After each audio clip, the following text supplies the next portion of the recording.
نئی صبح کی آڈیو کالم سروس میں خوش آمدید۔ روزنامہ جنگ سے کالم پیش ہے سوڈان کا انسانی المیہ۔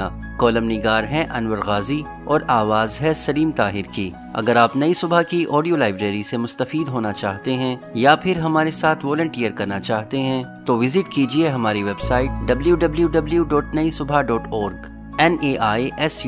naisubah.org۔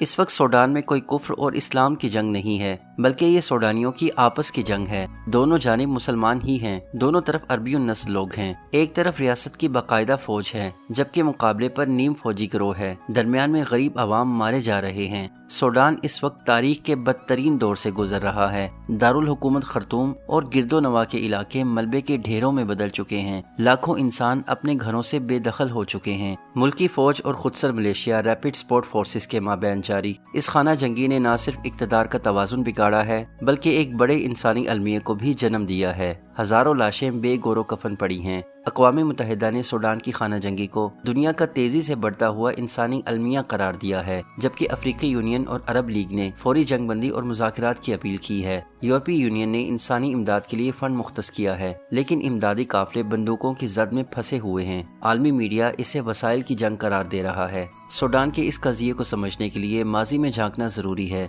کمانڈر محمد علی پاشا کو جدید مصر کا بانی قرار دیا جاتا ہے۔ جدید سوڈان کے خط و خال ابھارنے میں بھی ان کی اولاد کا اہم کردار ہے۔ سن 1820 میں پاشا نے مصر سے نکل کر جنوب میں واقع موجودہ سوڈان کی سرزمین پر حملہ کر دیا۔ اس وقت موجودہ سوڈان 5 حصوں میں منقسم تھا۔ سلطنت زرقا، جسے سلطنت سنار بھی کہا جاتا ہے، سلطنت شندی، کردفان، دارفور اور مشرقی سوڈان۔ پاشا نے سب سے پہلے سلطنت زرقا پر قبضہ کیا اور پھر آہستہ آہستہ دیگر ریاستوں کو بھی اپنے اقتدار کی حدود میں کھینچ لایا۔ مغرب میں واقع دارفور کی ریاست آزاد ہی رہی، جسے بعد ازاں اس کے پوتے نے تقریباً نصف صدی بعد 1874 میں فتح کیا۔ محمد علی پاشا کے حملے کے متعدد مقاصد تھے، جیسے سوڈانی سرزمین سے سونا حاصل کرنا، غلام اور افرادی قوت کا حصول اور جنوب میں وقتاً فوقتاً برپا ہونے والی شورشوں کی بیخ کنی۔ پاشا نے ہی اس مقبوضہ خطے کو السودان نام دیا تھا، جو آج تک چلا آ رہا ہے۔ 1882 میں برطانیہ نے مصری افواج کو شکست دے کر وہاں سیاسی اور عسکری غلبہ حاصل کر لیا۔ اسی دوران 1881 میں سوڈانی عوام نے مصری گورنر کے جبر کے ہاتھوں مجبور ہو کر عزم بغاوت بلند کر دیا، جس میں محمد المہدی قائد قرار پائے۔ یہ تحریک نہایت کامیاب رہی۔ مہدی نے بالآخر 1885 میں خرطوم کو بھی اپنے قبضے میں لے لیا۔ یوں یہ تحریک کم و بیش موجودہ سوڈانی خطے کی حاکم بن گئی۔ 1899 میں برطانیہ کی قیادت میں اینگلو مصری افواج نے سوڈان پر حملہ کر کے مہدی حکومت کا خاتمہ کر دیا۔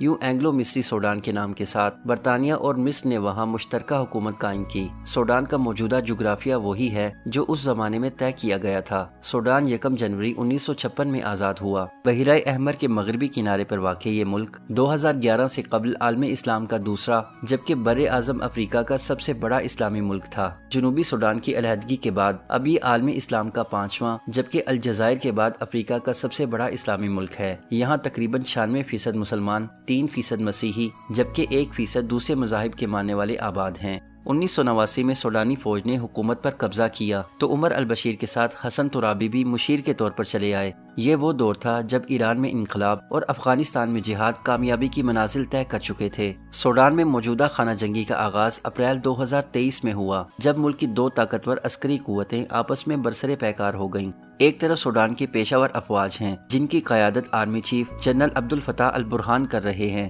دوسری طرف RSF یعنی ریپڈ سپورٹ فورسز ہیں، جس کے سربراہ محمد حمدان دکلو ہیں۔ یہ دراصل اقتدار کی تقسیم، فوجی بالادستی اور ملک کے سیاسی اور اقتصادی وسائل پر قبضے کی جنگ ہے۔ سوڈان کی خانہ جنگی نے دنیا کے سب سے بڑے اور تیز ترین انسانی المیے کو جنم دیا ہے۔ اس تنازع کے نتیجے میں ہسپتال تباہ ہو گئے، خوراک کی ترسیل بند ہوئی اور پینے کا پانی نایاب ہو چکا ہے۔ اپریل 2023 سے لے کر اب تک کم از کم 1.5 لاکھ افراد ہلاک ہو چکے ہیں۔ سب سے بڑا المیہ نقل مکانی ہے، جہاں 12 ملین سے زائد افراد ملک چھوڑنے پر مجبور یا اندرونی طور پر بے گھر ہوئے ہیں، جن میں سے 8.7 ملین افراد صرف گزشتہ 20 مہینوں میں بے گھر ہوئے ہیں۔ دسمبر 2024 تک کم از کم 5 علاقوں میں قحط کی تصدیق ہو چکی تھی اور 5 مزید علاقوں میں قحط کا شدید خطرہ ہے۔ دنیا خاموش ہے کیونکہ دنیا کے اپنے اپنے مفادات منسلک ہیں۔ الجنینہ، نیالا اور الفاشر جیسے شہر انسانی المی کا منظر پیش کر رہے ہیں۔ ہیضہ، ملیریا اور ڈینگی جیسے امراض بڑے پیمانے پر پھیل چکے ہیں۔ یہ بحران صرف بھوک کا نہیں بلکہ مکمل حکومتی نظام اور معاشرتی ساخت کے ٹوٹنے کا بحران ہے، جس کے دوررس اثرات آئندہ نسلوں پر بھی پڑیں گے۔